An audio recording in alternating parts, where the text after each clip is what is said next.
Dalam seri ke-305 ini, didukung oleh para pemain, Wenda Lubis sebagai Aku Lungayan, Rifki sebagai Kilat Bahu, Suherman sebagai Kipuyut Kalacika, Guritno Tunggal sebagai Pranayam, dan Asdi Suhastra, pembawa cerita. Selamat menikmati. Aku Lungayan marah sekali. Begitu Kilat Bahu dapat diringkus, dia segera memukulnya bertubi-tubi. Dan setelah itu giliran pendekar-pendekar bayaran memukul secara bergantian. Kilat Bahu tak sadarkan diri. Aku Lungayan mendengus tidak senang sebelum naik ke atas punggung kudanya. Ayo kita pergi. Biarkan saja dia meringkuk di situ. Kalau nasibnya sedang baik, dia masih akan hidup. Tapi kalau dia sedang sial, dia akan menjadi mangsa binatang hutan. Ayo! Tidak ada perlunya kita mengurusi pendekar seperti Kilat Bahu. Hup! Iya!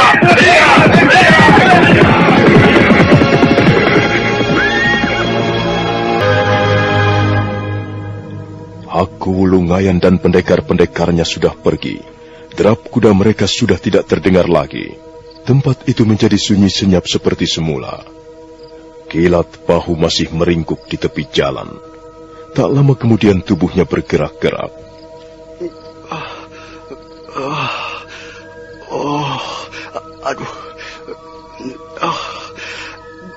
Di mana aku sekarang ini? Sakit semua. Sakit semua tubuhku.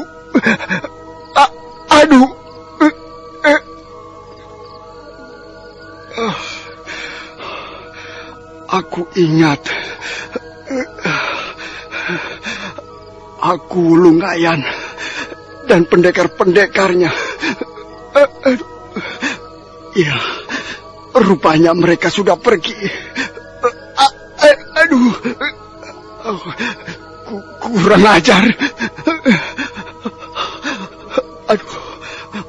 Mereka mengeroyokku. Mereka memukuliku seperti penjahat.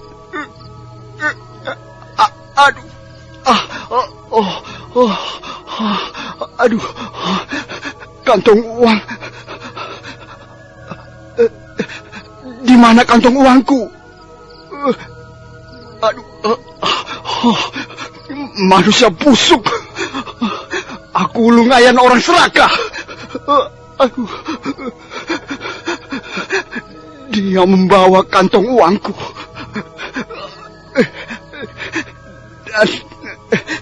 Dan dia juga membawa kudaku.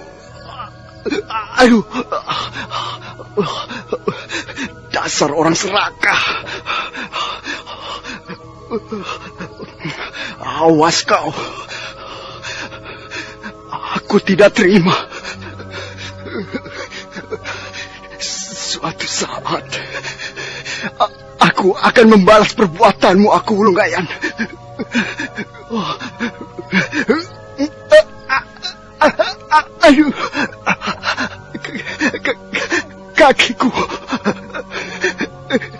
Kakiku serasa remuk.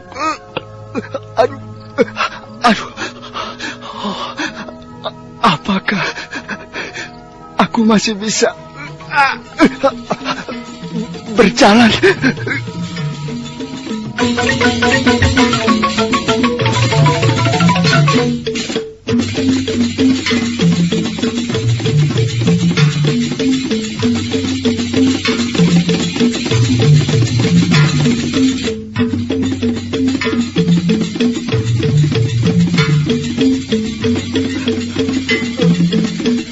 Sambil merintih, Kilat Bahu memaksakan diri untuk berjalan.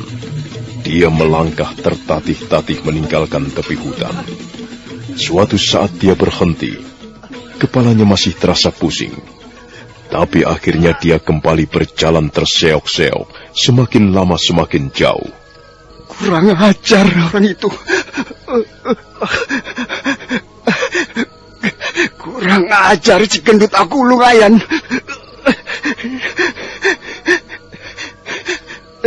Selama ini aku sudah bekerja padanya.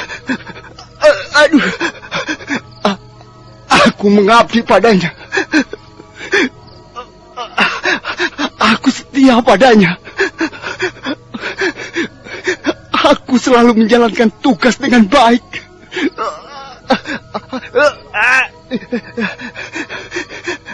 Aku tidak pernah membantah perkataannya. Aduh. Baru sekali ini aku gagal melaksanakan tugas. Tapi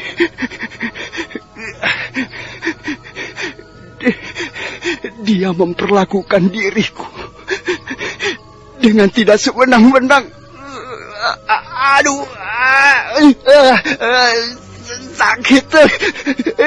sakit sekali tubuhku.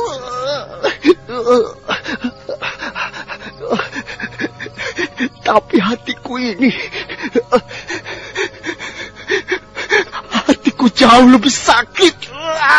Aduh.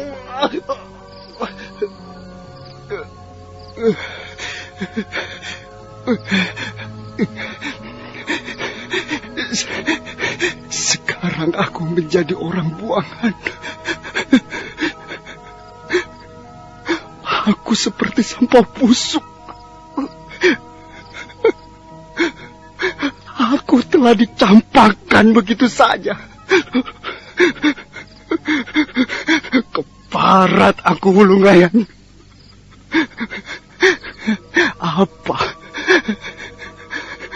Apa artinya pengabdianku selama ini?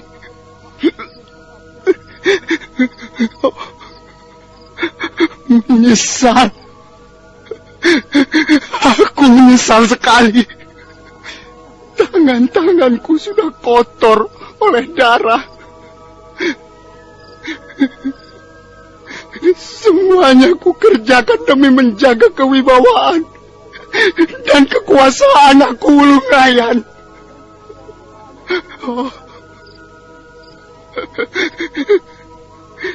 Di mana harus ku bersihkan tangan-tanganku ini? Di lautan mana harus ku cuci tangan-tanganku yang kotor?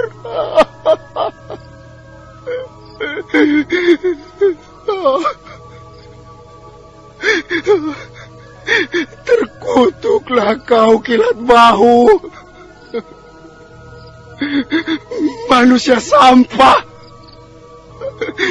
Manusia tak berguna lagi. Aduh. Mau kemana aku sekarang? Aduh. Aku, Wulungayan, tidak sudi lagi menerimaku bekerja. Mau kemana aku sekarang? Pulang kemana? Pulang kepada keluargaku. Oh, aku tidak berani. Selama ini aku memanjakan keluargaku dengan uang kepeng. Mereka telah menikmati jerih payahku dengan tangan-tanganku yang kotor berdarah. Dan sekarang mereka ikut menjadi sampah busuk. Oh, kasihan keluargaku. Sekarang mereka juga menjadi korban kesewenang-wenangan aku, Wulungayan. Aduh. Bagaimana ya?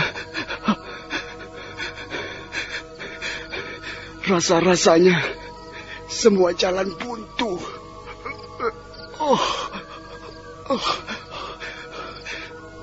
Beginikah akhirnya nasib seorang pendekar bayaran? Aku dibenci masyarakat. Aku dibenci warga desa. Dan sekarang Aku dibenci majikanku sendiri. Oh, Kilat Bahu.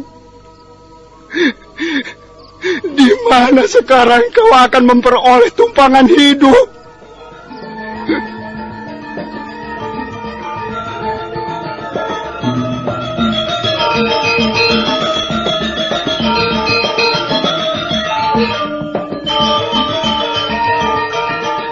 Kembali Kilat Bahu melangkah perlahan-lahan, sambil merintih kesakitan. Dia menjadi bingung. Dia tidak tahu mau kemana. Dia tidak mungkin kembali ke rumahnya dalam keadaan seperti itu. Tapi dia terus melangkah dan melangkah tanpa tujuan. Sementara malam semakin tua, bulan tersaput awan tipis. Seekor kelelawar terbang. Suara kepak sayapnya seolah-olah datang dari dunia gaib.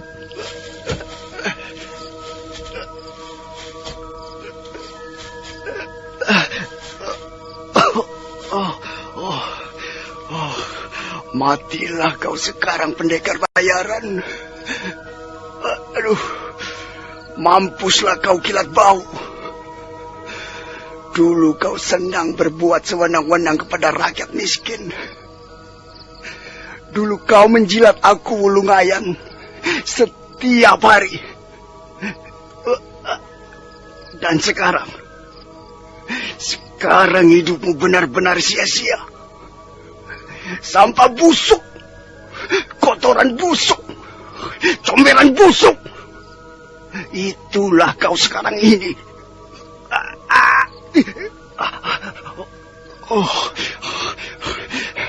Pendekar Bunga Putih. Siapa sebenarnya pendekar Bunga Putih? Mereka mempunyai ilmu sangat tinggi. Belajar dari mana mereka?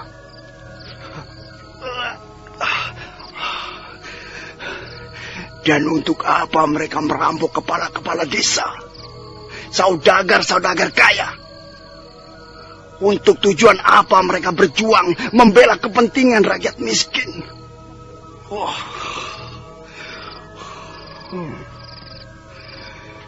Bukankah dulu aku pernah menjadi anak buah pendekar Janapria, perampok budiman?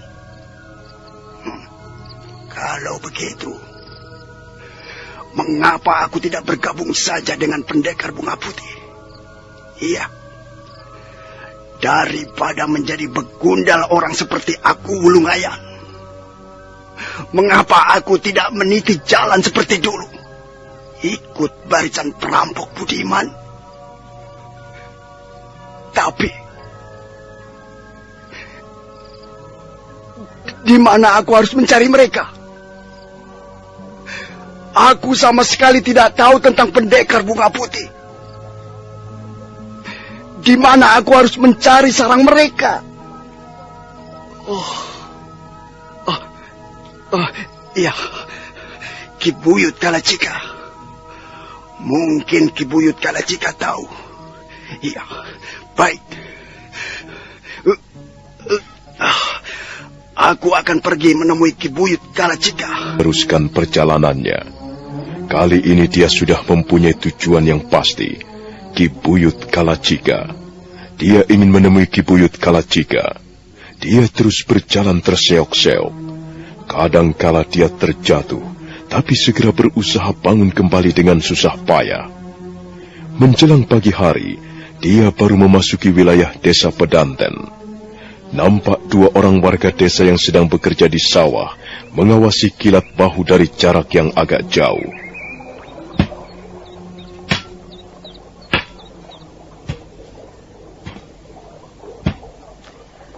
Hei, sepertinya Kilat Bahu baru saja berkelahi. Lihat, mukanya babak belur. Iya. Bibirnya pecah-pecah. Dan jalannya pincang. Pasti dia bertemu dengan musuh yang tangguh. Tadi pagi tetangga sebelah rumahku menceritakan tentang Rawis. Iya. Katanya Rawis mati terbunuh di tengah hutan. Iya, benar. Pasti mereka bertemu dengan pendekar Bunga Putih. Kata orang-orang, pendekar Bunga Putih baru saja merampok rumah kepala desa Sarasija. Dan kepala desanya mati terbunuh. Ya, mudah-mudahan saja seluruh orang jahat di wilayah Mucukunda mati di tangan pendekar bunga putih. Oh iya. Kalau sampai terjadi demikian, rakyat kecil akan bersenang-senang. Mereka tidak perlu lagi hidup dalam ketakutan. Mereka tidak takut diperas, ditindas, dan diperlakukan sewenang-wenang. Kalau Rawis mati, lalu mengapa Kilat Bahu bisa selamat ya? Yang mana aku tahu. Tanyakan saja pada orangnya. Itu orangnya masih ada. Lihat. Mau kemana Kilat Bahu tuh? Sepertinya dia menuju ke rumah Ki Buyut Kalacika. Jangan-jangan dia mau berbuat onar lagi. Semua orang tahu siapa itu Kilat Bahu. Ayo, kita ikuti dia. Kalau dia berbuat onar, kita laporkan pada Ki Buyut Kalacika. Lalu bagaimana dengan pekerjaan kita ini? Sudahlah. Tinggalkan saja dulu. Ini persoalan penting. Aku ingin tahu apa yang akan dilakukan Kilat Bahu. Begundal aku lengayan itu. Ayo cepat. Lemparkan dulu pacumu itu. Cepat. Kita ikuti dia dari jarak yang agak jauh. Supaya dia tidak curiga. Warga desa itu meninggalkan cangkulnya di tepi pematang sawah. Kemudian berjalan mengendap-endap mengikuti Kilat Bahu. Sementara Kilat Bahu masih terus melangkah terseok-seok. Pakaiannya robek-robek. Dan sampai di ujung jalan menuju ke rumah Ki. Dia tidak sama dengan Lungayan, si gendut yang serakah itu. Tapi, kalau aku tidak menemui Ki Buyut Kalacika, aku harus minta tolong pada siapa? Aku menyesal sekali. Aku ingin menangis di depan Ki Buyut Kalacika. Aku ingin menyesali perbuatanku di depan orang tua itu. Sementara itu, dua orang warga desa masih terus mengikuti Kilat Bahu. Mereka bersembunyi di balik sebuah pohon yang rimbun. Kilat Bahu sama sekali tidak menyadari ada dua orang mengintipnya. Oh, lihat. Kilat Bahu menangis. Iya. Dia menangis terseduh-seduh, seperti anak kecil. Wah, katanya dia pendekar tangguh. Pendekar tangguh kok menangis? Ada apa ya? Kalau dia menangis, tentu hatinya sedang bersedih. Iya, tentu dia sedang menghadapi persoalan berat. Wah, baru kali ini aku melihat ada pendekar menangis. Memalukan sekali. Kalau mau menangis, mengapa tidak pulang ke rumahnya? Lalu, mengapa harus menangis di pinggir jalan begitu? Wah, sungguh-sungguh memalukan. Apa dia lupa ketika masih duduk dengan gagah di punggung kudanya sambil membentak-bentak rakyat kecil? Tentu saja dia lupa. Orang kalau sedang senang, ya begitu. Udah lupa. Kalau susah, ya begitu itu. Menangis di tepi jalan tidak malu. Lihat. Dia jalan lagi. Ayo. Kita ikuti terus. Nampaknya dia pergi ke rumah Ki Buyut Kalacika.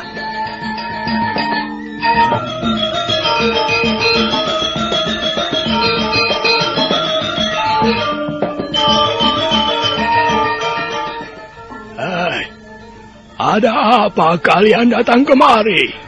Kami melihat Kilat Bahu, Ki Buyut. Iya, benar Ki Buyut. Sekarang dia duduk di sana, di bawah pohon rindang, tidak jauh dari gardu penjagaan, Ki Buyut. Kami mencurigainya, Ki Buyut. Mengapa kalian mengurusi orang lain? Lebih baik kalian menyelesaikan pekerjaan kalian sendiri. Iya, Ki Buyut. Tapi kami sangat mencurigainya. Iya, benar Ki Buyut. Sepertinya dia baru saja berkelahi. Wah, badannya rusak, wajahnya babak belur. Tadi kami melihat dia menangis di tepi jalan, Ki Buyut. Apa kalian sudah bertanya padanya? Sudah kalian ajak bicara? Dia tidak mau mengatakan apa-apa, Ki Buyut. Iya, benar Ki Buyut. Dia hanya berkata ingin menemui Ki Buyut, tapi tidak berani. Katanya dia malu begitu. Baiklah. Kalian boleh pergi. Biar aku sendiri yang akan menemuinya. Maaf Tuan Pranayam. Iya Ki Buyut. Saya ada urusan sedikit.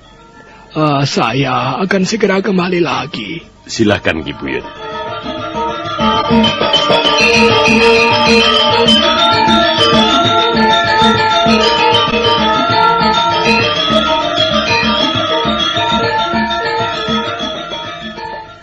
Kilat Bahu. Kaukah itu Kilat Bahu? Ki Buyut. Apa yang kau lakukan di sini, Kilat Bahu? Mengapa kau tidak di rumah Aku Lungayan, junjunganmu itu? Maaf Ki Buyut Kalacika. Sebenarnya saya malu sekali.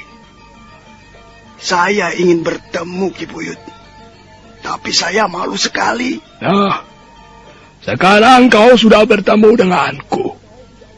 Kau tidak perlu merasa malu lagi. Lagi pula, mengapa harus malu? Pakaianmu robek-robek. Wajahmu babak belur. Apa kau baru saja berkelahi dengan seseorang, Kilat Bahu? Saya menyesal sekali, Ki Buyut. Sungguh saya menyesal sekali telah menjadi begundal Aku Lungayan. Loh. Mengapa menyesal? Bukankah kau hidup serba enak selama menjadi gedibal Aku Lungayan? Kulihat keluargamu juga hidup serba senang. Tidak kekurangan apa-apa. Apalagi yang disusahkan, Ki Buyut, sekarang saya sudah tidak bekerja lagi pada Aku Lungayan. Oh, kau dipecat begitu? Benar, Ki Buyut. Saya telah dibuang. Saya telah ditendang. Sekarang saya menjadi manusia sampah. Ampunilah saya, Ki Buyut. Saya benar-benar menyesal, Ki Buyut. Saya merasa berdosa. Saya telah banyak melakukan kejahatan selama bekerja pada Aku Lungayan. Dan rupanya sekarang saya harus memetik buah dari kejahatan saya sendiri. Kilat Bahu menangis terseduh-seduh seperti seorang bocah. Punggungnya sampai terguncang-guncang. Hati Ki Buyut Kalacika tersentuh juga melihat bekas anak buahnya yang sekarang sudah menjadi begundal Aku Lungayan. Sudahlah, Kilat Bahu. Jangan menangis. Jangan seperti bocah kecil. Bukankah kau seorang laki-laki, Aku menyesal sekali, Ki Buyut. Aku ingin menebus kesalahanku di masa lalu. Aku ingin membersihkan tangan-tanganku yang kotor ini. Tolonglah aku, Ki Buyut. Berilah aku jalan untuk menebus dosa-dosaku. Sudah. Tidak baik kita bicara di tepi jalan seperti ini. Jika menuntun bekas anak buahnya, Kilat Bahu berjalan terseok-seok menyeberangi halaman rumah. Sekarang mereka sudah naik ke ruangan pendopo. Pranaya masih duduk di sana. Kilat Bahu lalu menceritakan pengalamannya selama menjadi begundal Aku Lungayan. Dia juga menceritakan peristiwa yang baru saja dialaminya, bahwa sekarang Aku Lungayan tidak lagi membutuhkan tenaganya. Maksudmu sekarang ini kau dipecat? Kau tidak bekerja lagi pada penguasa wilayah Mucukunda itu, Iya, Ki Buyut. Aku sudah menjadi orang buangan. Sekarang aku merasa tidak berguna lagi. Apa yang bisa kulakukan selain menyesali perbuatanku di masa lalu, Ki Buyut? Itulah Kilat Bahu. Sebenarnya kau baru saja memetik buah dari pekerjaanmu sendiri. Dulu kau berbuat sewenang-wenang kepada orang miskin. Setiap hari kau menjilat ketiak Aku Lungayan. Dan sekarang, beginilah akibatnya. Orang tidak selamanya senang padamu, Kilat Bahu. Orang itu kan berubah-ubah setiap saat. Apalagi orang seperti aku Wulungayan. Mana mungkin dia terus-menerus membayarmu, menjadikanmu orang kepercayaannya, kalau kau dianggapnya tidak mampu lagi. Kalau tahu nasibku akan begini buruk, terhina dan tercela, lebih baik aku mati seperti Rawis. Iya, aku juga sudah mendengar berita itu. Sekarang, apa rencanamu, Kilat Bahu? Aku tidak mungkin lagi menjadi orang biasa seperti warga desa yang lain. Mereka semuanya, warga desa Pedanten ataupun desa-desa yang lain, pasti membenciku, Ki Buyut. Mereka tidak akan sudi menerimaku. Ya, kalau mereka membencimu itu sudah sewajarnya, Kilat Bahu. Karena selama ini kau seringkali berbuat kasar kepada mereka. Kau seringkali membuat susah hidup mereka. Iya, Ki Buyut. Sekarang aku baru menyadarinya. Maaf. Bukankah Tuan ini? Dia Pranayam, keponakanku. Rupanya kau sudah agak melupakannya, Kilat Bahu. Tidak, Ki Buyut. Maafkan saya, Tuan Pranayam. Beberapa waktu yang lalu, saya telah berbuat kasar kepada Tuan. Tidak apa, Kilat Bahu.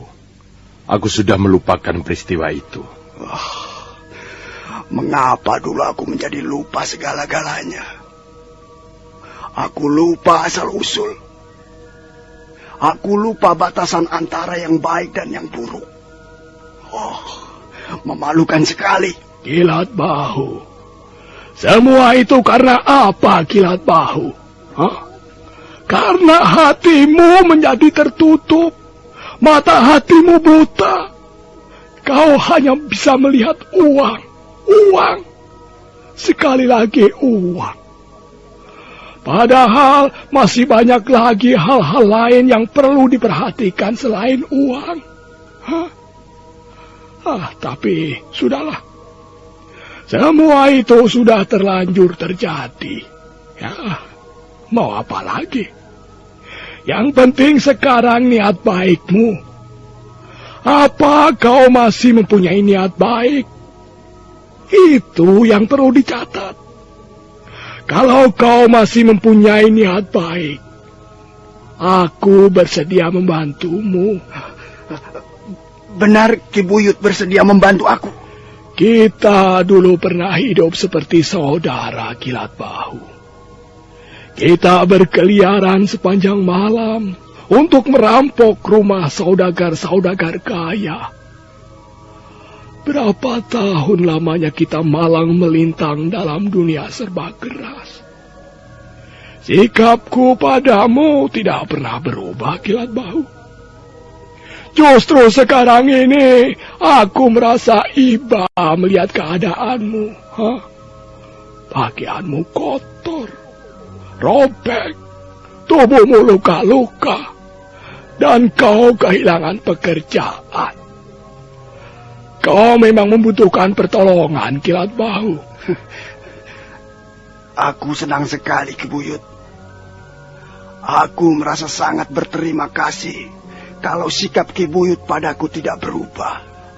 Sekarang coba katakan. Apa rencanamu, Kilat Bahu? Yang jelas, aku ingin memperbaiki kesalahanku di masa lalu, Ki Buyut. Terus, bagaimana caranya kau memperbaiki kesalahan itu? Aku ingin bertemu dengan pendekar bunga putih. Apa Ki Buyut Kalacika dapat membantu? Untuk apa kau bertemu dengan pendekar bunga putih, Kilat Bahu? Aku ingin bergabung bersama mereka, Ki Buyut. Aku ingin menjadi perampok budiman lagi seperti dulu. Mungkin cara inilah yang paling tepat untuk mengisi sisa-sisa hidupku ini. Tolonglah aku, Ki Buyut. Kilat Bahu, aku sendiri tidak tahu soal pendekar bunga putih. Aku juga hanya mendengar dari cerita orang-orang. Aku tidak tahu siapa mereka itu dan di mana rumah tinggalnya. Sayang sekali, Kilat Bahu. Barangkali aku tidak bisa menolongmu. Kilat Bahu nampak sangat kecewa. Suasana di ruangan pendopo menjadi hening sesaat lamanya. Buya muncul dari pintu ruangan tengah, mengantarkan secangkir minuman untuk Kilat Bahu. Sudahlah, Kilat Bahu. Kau tidak perlu memikirkan soal pendekar bunga putih. Kau bisa memperbaiki hidupmu dengan cara yang lain. Ayo, sekarang minum. Minumlah supaya hatimu menjadi dingin. Terima kasih, Ki Buyut.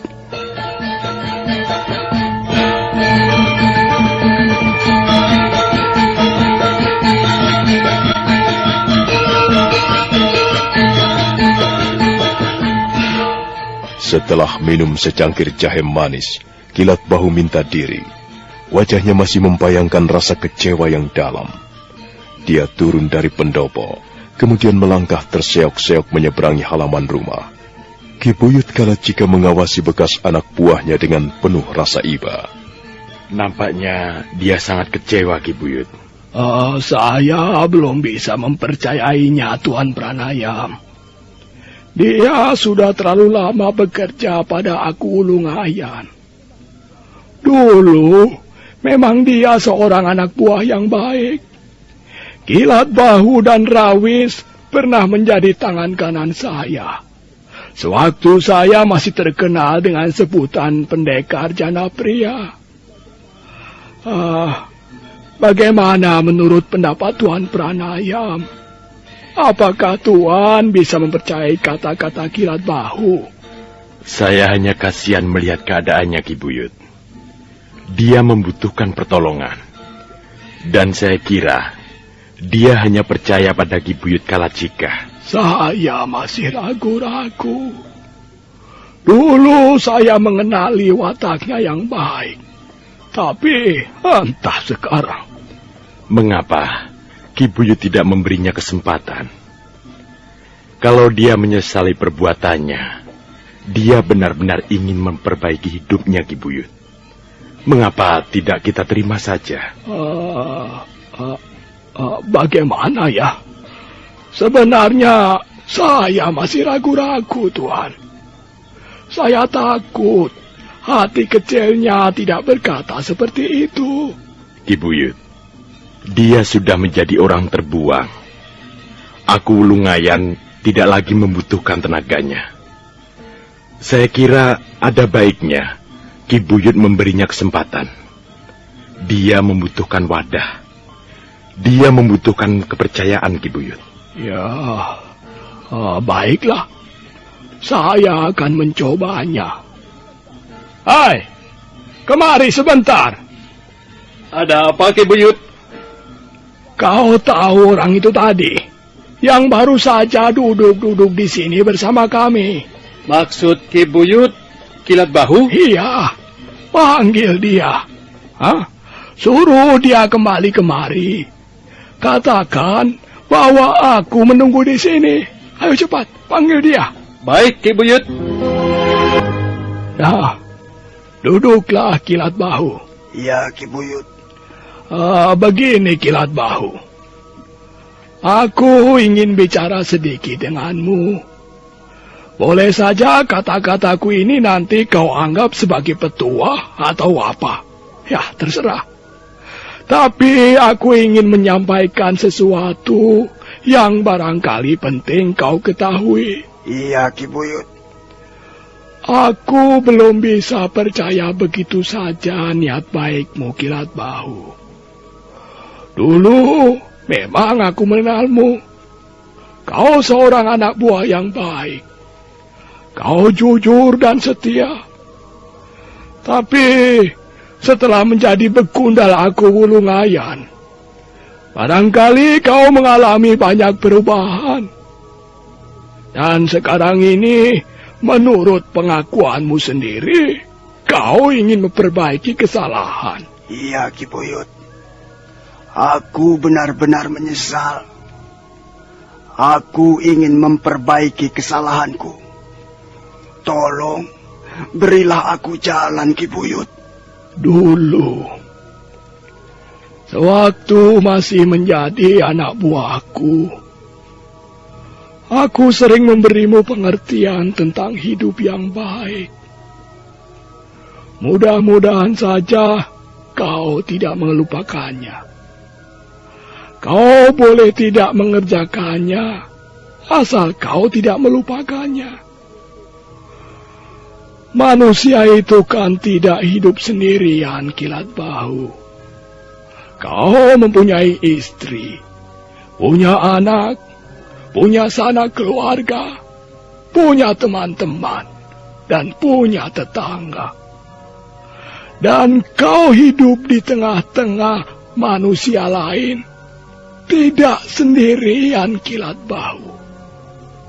Nah, karena kita hidup di tengah masyarakat manusia, karena kita hidup tidak sendirian, maka kita harus mempunyai sikap tepo seliro. Jangan hanya mau enaknya sendiri, nyaman sendiri. Jangan hanya mau menang sendiri. Mungkin suatu saat kau sedang diberi kesempatan untuk meraih kesenangan-kesenangan. Tapi kau tidak boleh lupa bahwa kesenangan-kesenangan seperti itu tidak akan selamanya kau dapatkan. Itulah sebabnya kita harus hidup rukun, saling tolong-menolong, saling bergotong royong bersama orang lain. Watak serakah itu semua orang punya. Demikian pula watak sombong. Sekarang tinggal bagaimana cara kita menjauhi segala watak manusia yang tidak baik, yang tidak bersifat membangun. Orang seperti aku Wulungayan itu misalnya. Mungkin sekarang ini dia sedang mendapat angin baik. Dia memperoleh kedudukan yang empuk, pangkat yang tinggi. Dia memperoleh kepercayaan dari pemerintah Majapahit. Seharusnya dia justru berhati-hati. Sebab kedudukan yang empuk, pangkat yang tinggi, segala macam kesempatan yang tidak dimiliki sembarang orang bisa menggelapkan hatinya. Dan kalau hatinya gelap, matanya buta, akhirnya dia pasti terjerumus dalam watak serakah dan sombong. Itulah yang berbahaya. Kau boleh percaya, boleh tidak, Kilat Bahu. Watak serakah dan sombong suatu saat akan menghancurkan dan menjerumuskan manusia ke tempat yang paling hina. Orang seperti itu tidak perlu kau tiru, Kilat Bahu. Iya, Ki Buyut. Dulu memang hatiku gelap dan mataku buta. Tapi sekarang aku sudah sadar kembali, Ki Buyut. Dan aku ingin hidup secara baik. Aku malu sekali kalau ingat kelakuanku selama menjadi cecunguk aku Wulungayan. Kilat Bahu. Iya, Ki Buyut. Benar, kau ingin bertemu dengan pendekar bunga putih. Benar, Ki Buyut. Kalau memang Ki Buyut dapat membantuku, aku akan sangat gembira.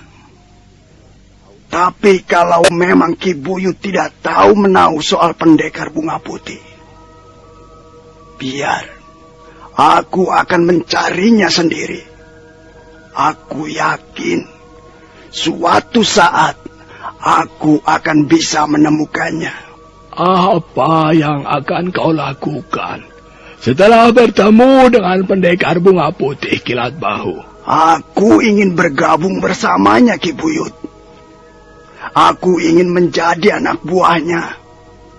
Mungkin dengan cara seperti itulah aku dapat menebus kesalahanku di masa lalu. Kilat Bahu, apa aku bisa mempercayai kata-katamu? Mungkin Ki Buyut menganggap diriku ini sudah tidak berharga sama sekali. Tapi bagiku tidak menjadi soal. Aku sudah berusaha mengutarakan suara hatiku dengan sejujur-jujurnya. Kalau begitu ya, baiklah. Kau tunggu sebentar, Kilat Bahu. Maaf, Tuan Pranayam. Silakan, Ki Buyut. Ki Buyut Kalacika bangkit dan melangkah ke pintu ruangan tengah. Untuk sesaat lamanya Kilat Bahu menunggu. Tak lama kemudian Ki Buyut Kalacika sudah kembali lagi, ditemani dua orang gadis cantik. Ayo, duduklah Nawamalini. Duduklah Mayura. Iya, Ki Buyut. Terima kasih, Ki Buyut. Nawamalini dan kau Mayura. Orang ini dulu bekas anak buahku. Namanya Kilat Bahu. Setelah aku berhenti menjadi perampok budiman, dia lalu bekerja pada Aku Wulungayan. Mengapa tubuhnya sampai luka-luka, Ki Buyut? Aku Wulungayan tidak membutuhkan tenaganya lagi sekarang. Dia sudah dipecat. Aku Wulungayan itu memang bukan manusia. Selama ini aku bekerja dengan baik. Tapi seperti inilah balasannya. Dia bukan hanya memecat, tapi juga menganiaya aku. Kasihan sekali. Kalau saja kau tidak bekerja pada orang seperti Aku Wulungayan, kau pasti tidak akan mengalami nasib seperti ini. Iya, saya juga menyesal sekali. Setelah mata saya terbuka, barulah saya menyadari kesalahan saya. Kilat Bahu. Iya, Ki Buyut. Benar, kau ingin bertemu dengan pendekar bunga putih. Benar, Ki Buyut. Di mana aku bisa menemuinya? Apa Ki Buyut tahu tempat tinggalnya? Tolong Ki Buyut, bawalah aku menemui pendekar bunga putih. Aku ingin menjadi anak buahnya. Aku akan bekerja dengan seluruh kemampuanku. Dan aku ingin membalas perbuatan Aku Wulungayan. Tolong Ki Buyut, bawalah aku menemui pendekar bunga putih. Aku sudah tidak sabar lagi. Kilat Bahu, sekarang ini kau sedang berhadapan dengan pendekar bunga putih. Kilat Bahu terkejut. Matanya terbelalak lebar memandangi Putri Tunggadewi dan Putri Raja Dewi. Dia menjadi seperti orang kebingungan. Ada apa, Kilat Bahu? Hah? Mengapa kau kebingungan? Jangan gugup. Pendekar bunga putih hanya memusuhi orang-orang yang serakah dan tamak. Oh, Ki Buyut. Siapakah mereka ini, Ki Buyut? Mereka lah pendekar bunga putih yang seringkali disebut-sebut orang. Maksudmu dua orang gadis ini? Iya, mereka lah pendekar bunga putih. Yang ini namanya Nawamalini, sedang di sebelahnya Mayura. Jadi mereka bukan laki-laki? Apakah... Kilat Bahu terenganga keheranan. Dia tak habis pikir. Dia sama sekali tidak menduga bahwa pendekar bunga putih adalah pendekar wanita. Apa benar Ki Buyut? Apa Ki Buyut tidak sedang bergurau? Apanya yang aneh, Kilat Bahu? Apa tidak boleh seorang wanita menjadi pendekar? Kalau memang dia mampu melakukannya, hah? Seorang wanita juga mempunyai kekuatan. Ada beberapa macam jurus-jurus ilmu kanuragan yang sangat cocok dipelajari seorang wanita. siapa nama kalian tadi? Yang ini, yang lebih tua ini, namanya Nawamalini. Sedangkan adiknya namanya Mayura. Nawamalini. Dan kau Mayura. Benarkah kalian berdua pendekar bunga putih? Kalau memang benar, kalian pasti belum melupakan aku. Iya. Semalam aku sengaja membiarkanmu kabur untuk melaporkannya pada aku Wulungayan, Kilat Bahu. Oh ya. Lalu, siapakah yang membunuh Rawis temanku? Aku. Akulah yang membunuh Rawis. Semula aku tidak bermaksud membunuhnya. Tapi karena dia sudah mengenali suaraku, ya, aku terpaksa menyingkirkannya. Apa kau merasa sakit hati karena temanmu terbunuh, Kilat Bahu? Tidak. Rawis pantas memperoleh ganjaran seperti itu. Nah, sekarang bagaimana, Kilat Bahu? Kalau kau ingin bergabung bersama kelompok pendekar bunga putih, kau bisa mengatakannya sendiri padanya. Aku tinggal menyaksikannya saja. Bukan begitu, Tuan Pranayam? Benar, Ki Buyut. Mudah-mudahan Kilat Bahu bisa menjadi seorang teman yang baik. Benar, kau ingin bergabung bersama kami, Kilat Bahu? Iya, benar. Kalau memang kalian mengizinkan, aku ingin bergabung. Hei, nampaknya kau masih kecewa begitu tahu bahwa kami adalah wanita. Oh, tidak, Mayura. Aku hanya tidak menduga bahwa pendekar bunga putih yang ternama, yang mampu melompat-lompat bagaikan seekor tupai, yang mampu melumpuhkan lawan-lawannya, ternyata adalah wanita. Jadi, kau ingin bergabung bersama kami? Iya. Sekarang tekadku sudah bulat. Aku ingin menjadi bagian dari perjuangan pendekar bunga putih. Baiklah. Kami terima kehadiranmu dengan tangan terbuka. Tapi tentu saja dengan syarat. Apa syaratnya, Nawamalini? Kau harus merubah segala watakmu yang buruk. Di dalam kelompok kami, tidak ada yang namanya begundal ataupun cecunguk. Kami duduk sama rendah, berdiri sama tinggi. Kami sama-sama memperjuangkan hak-hak orang miskin. Kami membela kepentingan rakyat yang sengsara, yang hidup tertindas. Kami memang perampok, tapi kami merampok bukan untuk diri kami sendiri. Baik, Nawamalini. Aku pun dulu bekas perampok seperti itu. Aku pernah menjadi anak buah Ki Buyut Kalacika.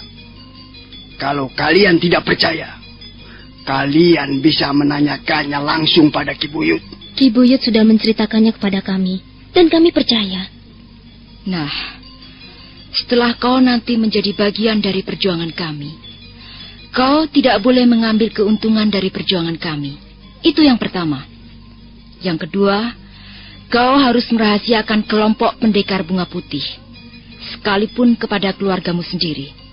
Dan ketiga, kau harus mengikuti segala macam peraturan yang ada dalam kelompok kami. Kau harus taat pada perintah kami. Dan keempat, kau harus mempunyai watak yang baik. Kau juga harus membenci kemelaratan. Itulah asas perjuangan kita. Barangkali kita belum menjadi besar. Kelompok ini masih terlalu kecil, karena hanya bergerak di sekitar wilayah Mujukunda. Tapi kita akan terus berjuang dengan gigih. Kita akan terus melebarkan sayap, sehingga suatu saat nanti, pendekar bunga putih akan menjadi besar. Tapi inti perjuangan kita tetap tidak akan berubah. Benci pada kemelaratan, ingin menghapus kesengsaraan dari muka bumi. Itulah tujuan perjuangan kami. Bagaimana, Kilat Bahu? Kau sudah paham? Paham. Kiranya aku sudah cukup paham. Aku senang sekali bisa bergabung bersama kalian. Sekarang, kau boleh pergi. Suatu saat nanti, entah kapan, Ki Buyut Kalacika akan menghubungimu. Iya, sembuhkan dulu luka-lukamu itu, Kilat Bahu. Kau tidak perlu bertarung sambil merasakan sakit. Baik, Ki Buyut. Terima kasih. Sekarang aku mohon diri.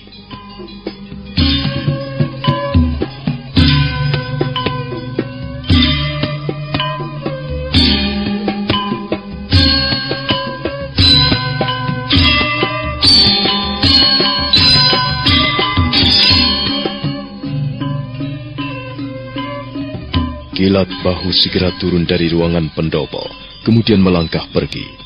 Jalannya masih terseok-seok. Putri Tunggadewi, Putri Raja Dewi, Pranayam, dan Ki Buyut Kalacika mengawasi dari ruangan pendopo. Sebentar kemudian, tubuh Kilat Bahu sudah lenyap di kelokan jalan. Ki Buyut. Ada apa, Nawamalini? Sebenarnya, hatiku masih ragu-ragu pada orang itu. Aku juga, Kakak Nawamalini. Apa kita bisa percaya pada bekas anak buah Aku Wulungayan? Semula Ki Buyut juga begitu, Mayura. Tapi, apakah tidak sebaiknya kita memberi kesempatan pada orang yang ingin memperbaiki kesalahannya? Iya, benar, Paman. Sejauh orang itu tidak berbahaya, kita juga tidak apa-apa. Tapi kukira Kilat Bahu perlu diawasi. Soal itu, serahkan saja padaku. Biarlah aku yang akan mengawasinya. Kalau dia mau berbuat macam-macam, biarlah aku yang akan menyelesaikannya. Kalian tidak perlu khawatir. Kalau dia sampai membocorkan rahasia, akibatnya bisa berbahaya sekali. Jangan khawatir, Nawamalini. Aku tidak akan membiarkan hal itu terjadi. Aku akan terus mengawasinya. Aku akan membuntutinya. Dia memang tidak boleh dilepaskan begitu saja. Dia memang bekas anak buahku. Tapi setelah sekian lama menjadi cecunguk Aku Wulungayan, aku tidak begitu yakin lagi. Tapi, sudahlah. Aku yang akan bertanggung jawab soal Kilat Bahu.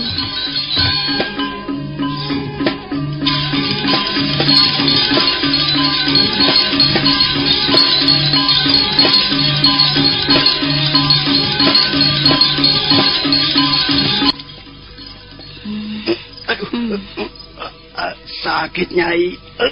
Aduh. Jahat sekali Aku Wulungayan itu ya. Sampai hati dia menganiayamu seperti ini, Kakang Kilat Bahu.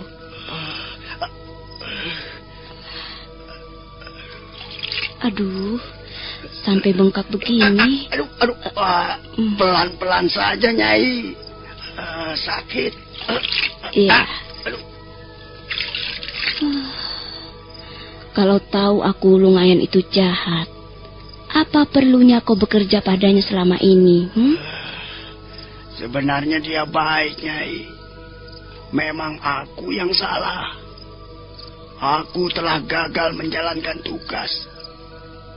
Rawis terbunuh, sementara aku selamat.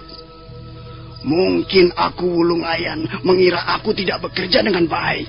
Tapi dia tidak boleh berbuat kejam seperti ini. Selama ini siapa yang membantunya kalau bukan kau? Selama ini kau siang malam berjaga di rumahnya. Kau hampir tidak pernah pulang. Kau selalu patuh pada perintahnya. Untuk itu, dia membayarku cukup mahal, Nyai. Kau sendiri ikut menikmatinya, bukan? Iya, uang memang penting. Tapi kalau akibatnya seperti ini, apa gunanya? Lebih baik kita hidup seperti orang biasa. Tidak usah bekerja pada Aku Wulungayan, sekalipun hasilnya besar. Lagi pula, sekalipun kita hidup senang, di desa ini kita tidak mempunyai teman. Semua orang membenci Aku Wulungayan. Dan karena kau bekerja padanya, akhirnya semua orang juga membenci kita. Apa enaknya hidup senang, tapi dibenci orang? Sudah, Nyai. Aduh, cukup. Kau duduk di sini dulu, Kakang Kilat Bahu. Aku akan mengambil boreh. Luka memar di pipimu itu sebaiknya diboreh, supaya lemas dan ciut. Duduklah, Nyai. Jangan pergi kemana-mana dulu. Duduklah. Aku akan mengambil obat boreh. Nanti saja. Sekarang duduk dulu. Ada apa kok ini, Kakang Kilat Bahu? Aku sendiri heran. Aku hampir-hampir tidak percaya, Nyai. Orangnya cantik dan lembut. Masih gadis lagi. Waduh. Luar biasa, Nyai. Benar-benar luar biasa. Kau ini bicara apa? Aku bicara tentang gadis cantik, Nyai. Apa? Gadis cantik? Oh, aku tahu. Mungkin luka-lukamu ini bukan karena pekerjaan aku Lungayan. Kau pasti membohongi istrimu. Ayo Kakang Kilat Bau, terus terang saja. Kau pasti sedang bermain-main dengan gadis cantik. Dan akhirnya kau berkelahi dengan pacarnya. Begitu bukan? Ayo, ngaku saja. Sabar, Nyai. Sabar. Kau ini kok malah menuduh yang bukan-bukan. Siapa yang bermain-main dengan gadis cantik? Kau sendiri yang mengatakannya begitu. Telingaku belum tuli. Kurang ajar. Kalau aku tahu luka-lukamu ini gara-gara gadis cantik, aku tidak sudi mengobatinya. Sudahlah. Rawat sendiri lukamu. Aku tidak butuh. Tunggu dulu, Nyai. Aku kan belum selesai bicara. Kau ini cepat sekali menuduh sembarangan. Aku kan belum selesai ngomong, Nyai. Kalau kau mau bicara soal gadis cantik, telingaku akan kututup. Aku tidak sudi mendengarnya. Gadis cantik yang kumaksud bukan sembarang gadis, Nyai. Gadis cantik itu perempuan cantik. Semua orang juga tahu. Dan biasanya laki-laki suka bermain-main dengan perempuan cantik. Pendekar bunga putih. Iya, pendekar bunga putih. Apakah? Apa katamu? Pendekar bunga putih. Kau pasti sudah mendengar soal ini, bukan? Kau pasti sudah mendengar dari cerita orang-orang desa. Tentu saja, Kang. Tapi kau tak perlu menghindar. Kok sekarang tiba-tiba kau mengajak bicara soal pendekar bunga putih? Ayo, Kang. Kita selesaikan soal gadis cantik itu tadi. Jangan lari kemana-mana dulu. Dengar, Nyai. Dengar baik-baik.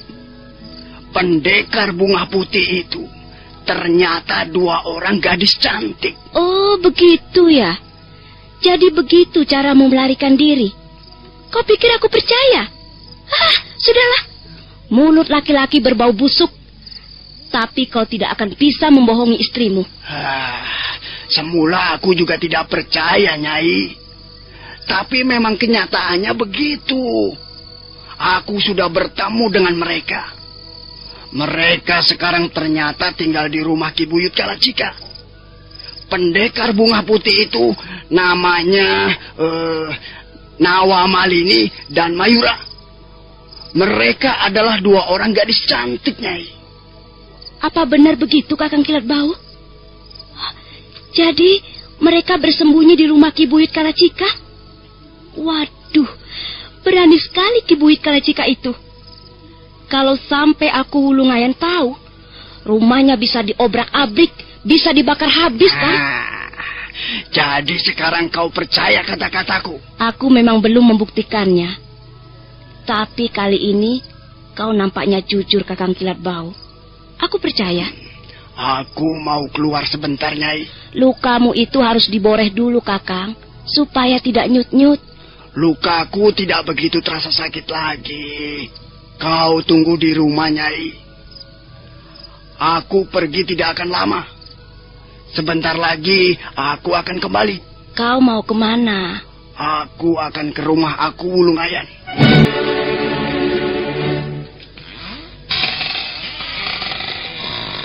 Istri Kilat Bahu terpaksa melepaskan suaminya pergi.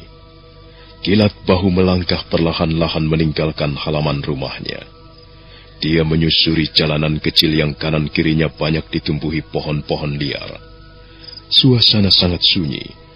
Malam mengalir perlahan-lahan tanpa basa-basi.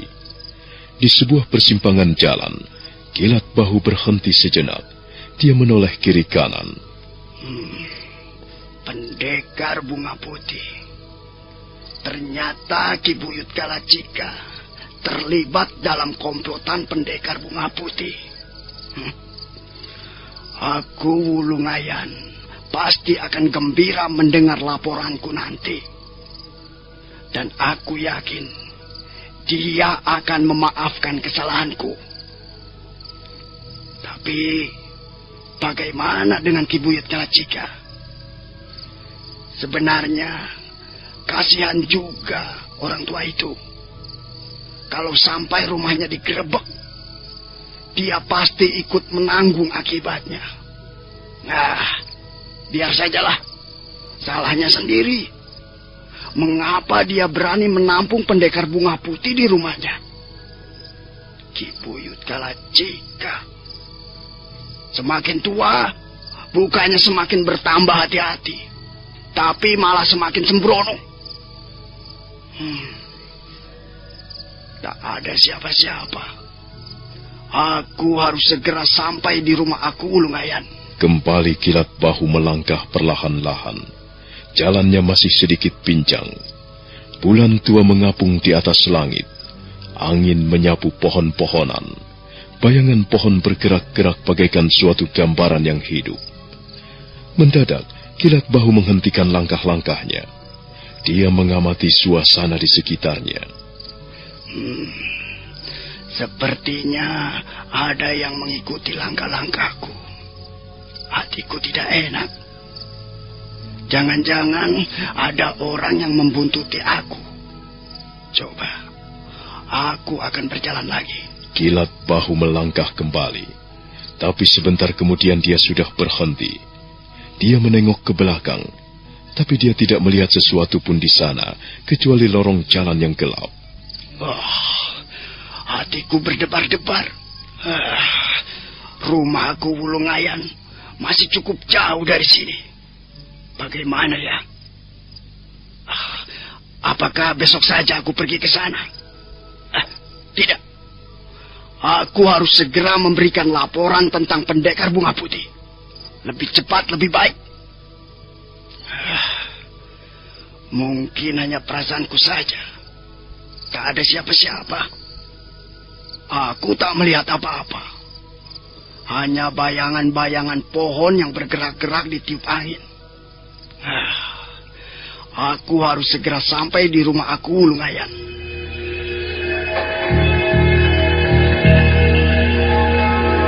Bahu meneruskan langkah-langkahnya. Sambil berjalan, sekali-sekali dia menengok kiri kanan. Dia takut ada orang membuntutinya. Rumah aku Wulungayan tinggal beberapa pal lagi jaraknya. Kilat Bahu merasa lega, karena sekarang sudah menapak di atas jalan menuju ke rumah bekas majikannya. Tapi mendadak dia menjerit tertahan. Langkahnya terhenti seketika. Tiba-tiba saja sesosok tubuh sudah berdiri di hadapannya. Siapa kau ini? Kau telah membuatku terkejut setengah mati. Jantungku rasanya mau copot.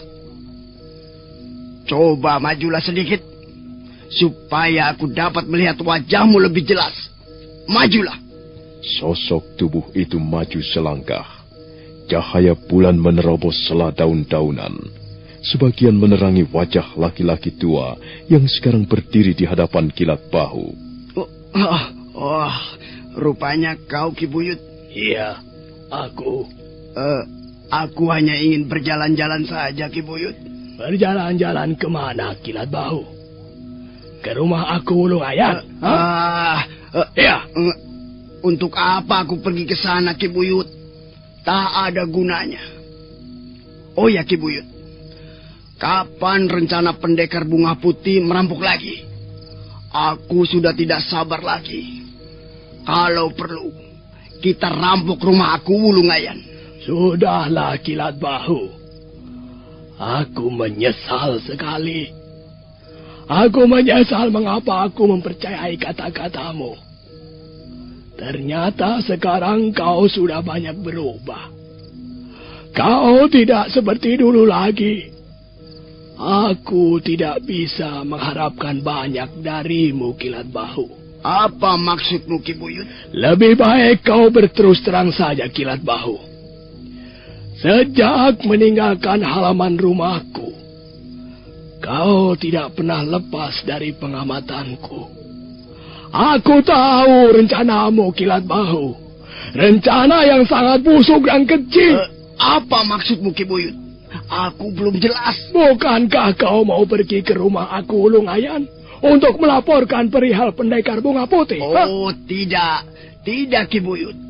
Aku hanya ingin berjalan-jalan saja untuk melemaskan kaki. Jangan berdusta padaku, Kilat Bahu. Kau membuatku kecewa. Kalau hanya ingin berjalan-jalan, mengapa harus menuju ke rumah aku Lungayan? Kau bisa memilih tempat lain. Sudahlah, Kilat Bahu. Kau tidak perlu mungkir. Tapi Ki Buyut, aku tidak mempunyai maksud sebusuk itu. Ki Buyut tidak bisa menuduhku begitu saja. Orang seperti kau ini berbahaya kalau dibiarkan hidup, Kilat Bahu. Oh, jadi Ki Buyut... Kilat Bahu! Kau tidak akan pernah sampai ke rumah aku Lungayan.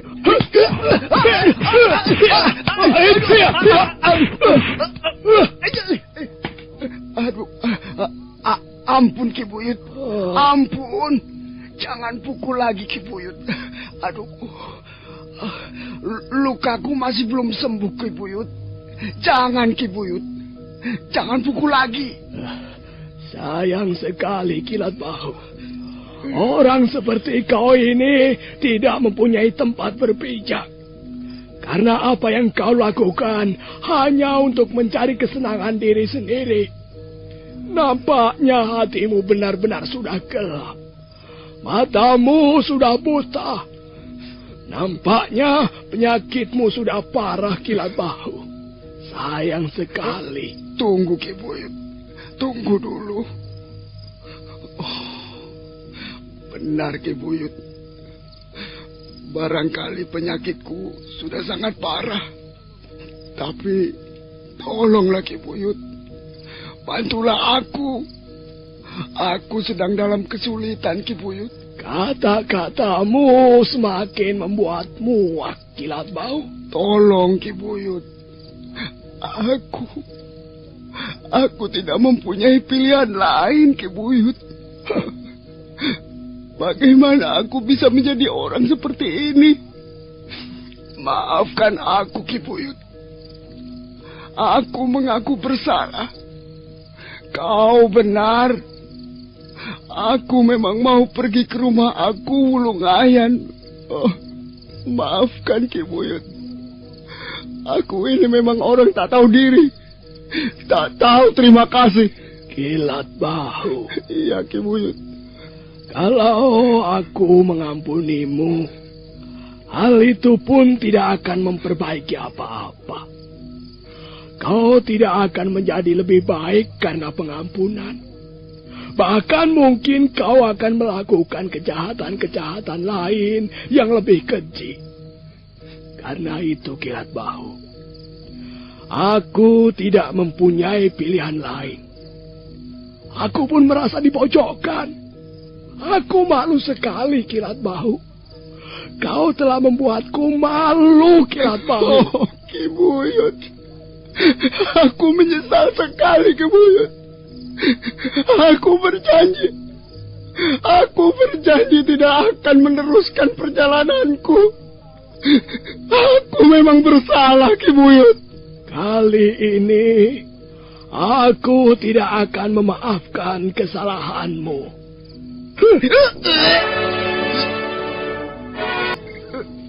Kilat Bahu sama sekali tidak menyangka. Diam-diam Ki Buyut Kalacika menghunus kerisnya, dan sekarang ujung senjata tajam itu sudah melubangi jantung Kilat Bahu. Kilat Bahu berdiri sempoyongan.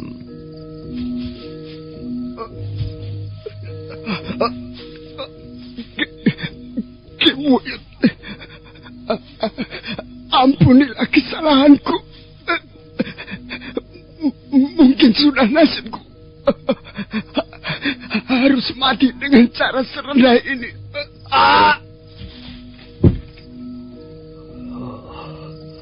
Kilat Bahu, akhirnya kau mati di tanganku. Sayang sekali. Rupanya selama tinggal bersama aku Wulungayan, jiwamu menjadi rusak. Hatimu menjadi kotor. Sayang sekali. Kalau saja kau benar-benar mempunyai niat yang baik, aku masih sanggup menolongmu. Tapi sekarang semuanya sudah selesai. Selamat jalan Kilat Bahu.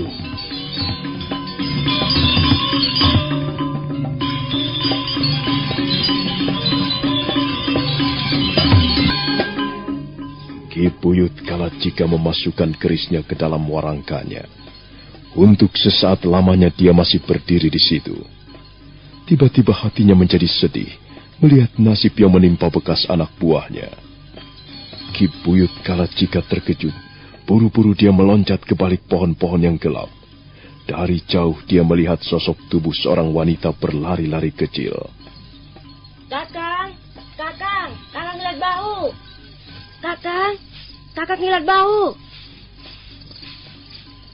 Oh, apa benar dia pergi ke rumah aku Wulungayan? Cepat sekali dia berjalan. Kasihan Kakang Kilat Bahu. Lukanya belum sembuh. Aku takut dia mengalami sesuatu di tengah jalan. Baru saja tadi ku dengar ada orang berteriak-teriak. Apakah dia Kakang Kilat Bahu? Kakang Kilat Bahu. Sosok tubuh itu ternyata istri Kilat Bahu. Dia kembali melangkah perlahan-lahan, sementara matanya menyapu suasana di sekitarnya. Mungkin juga dia sudah sampai di rumah aku Wulungayan. Sebaiknya aku segera menyusulnya. Apa itu? Sepertinya ada orang tidur meringkuk di tepi jalan. Kembali istri Kilat Bahu melangkah. Kali ini dia menghampiri sosok tubuh yang meringkuk di tepi jalan. Sosok tubuh itu diam, sama sekali tidak bergerak. Kedua belah tangannya terlipat ke samping. Istri Kilat Bahu memberanikan dirinya untuk mengamati lebih jelas. Siapa orang ini? Pakaiannya seperti pakaian suamiku. Tapi tidak mungkin. Rupanya dia sudah mati. Orang ini sudah mati. Dia sama sekali tidak bergerak lagi. Istri Kilat Bahu nampak kebingungan sebentar. Saat berikutnya tangannya bergerak, sementara hatinya berdebar-debar. Sosok tubuh yang sudah tak bernyawa itu masih tetap meringkuk, bagaikan sepotong bonggol kayu hutan. Istri Kilat Bahu menjamah pundaknya dan menggulirkannya ke samping.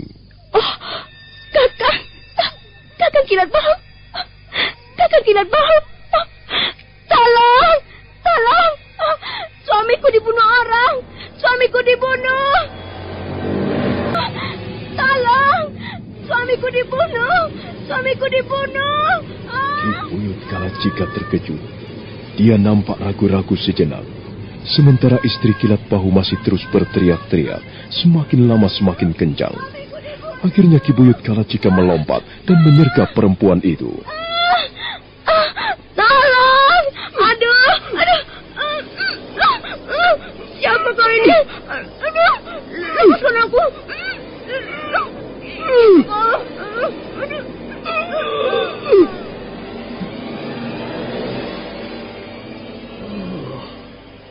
Istri Kilat Bahu. Kalau aku tidak segera membereskan perempuan ini, dia bisa berbahaya seperti suaminya. Dia pasti akan segera melaporkannya pada aku Wulungayan. Sudah jatuh 2 korban. Dewata Agung. Malam ini aku telah membunuh 2 orang manusia.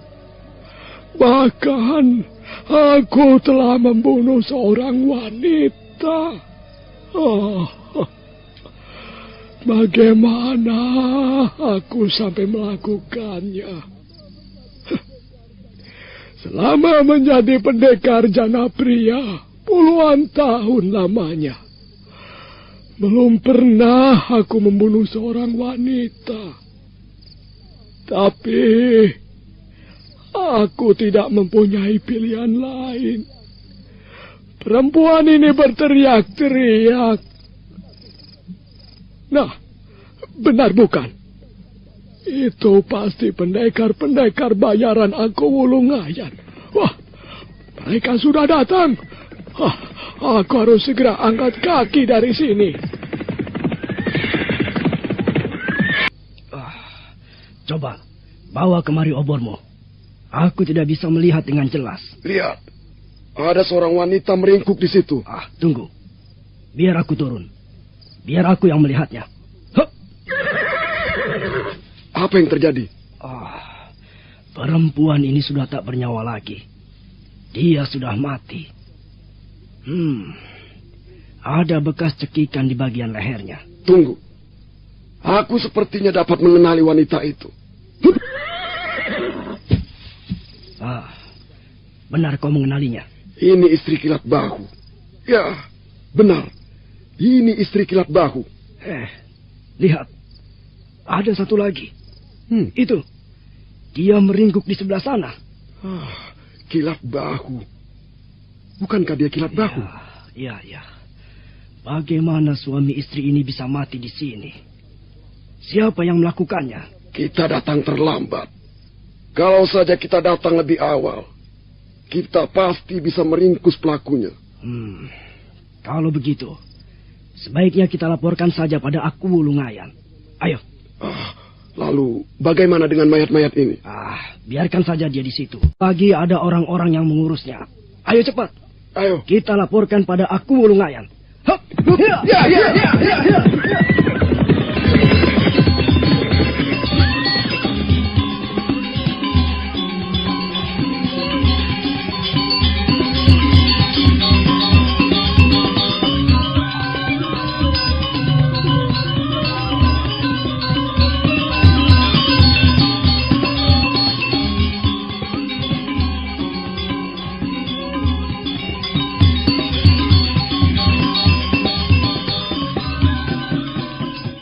Sementara itu, Ki Buyut Kalacika sudah melangkah kembali ke rumah kediamannya. Wajahnya nampak murung.